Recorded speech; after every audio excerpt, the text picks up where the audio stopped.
It has been a day of wet and, in some cases, messy roads in our area, and one of our reporters knows that firsthand. Action News Now reporter Chloe Curtis is live on Cana Highway in Chico. Chloe, what did you do? Well, Alan, I got stuck in the mud, and I also got one of our news cars stuck in the mud today. So even if you think it's safe to go ahead and pull over to the side of the road, it might not be. I was driving around looking for flooding in the area when I pulled over to the side of the road in Chico, and the ground looked okay, but when I tried to leave, I was in too deep. I tried rocking it first and forward, then in reverse, but the mud wasn't letting go. Luckily, a couple of people did stop and help me out, though.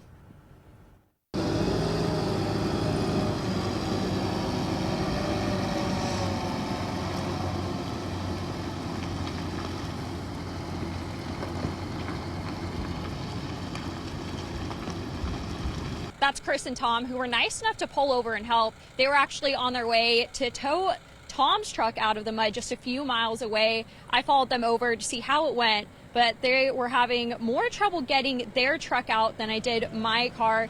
And a word of warning is, even on days where it might not be as rainy, if it has rained in the last few days, you're still going to, see obviously puddles off to the side of the road. And even if the mud itself looks sturdy enough to drive on, you might not know until you went ahead and drove on it, walked on it. And that was kind of the case with me today, getting stuck in the mud there. But again, luckily did have a little help getting out of there. And I'll show you how it also went for Chris and Tom when they tried to get their truck out of the mud a little bit earlier today as well. Live in Chico, Chloe Curtis, Action News Now. Coverage you can count on. Chloe, how are your shoes looking right now?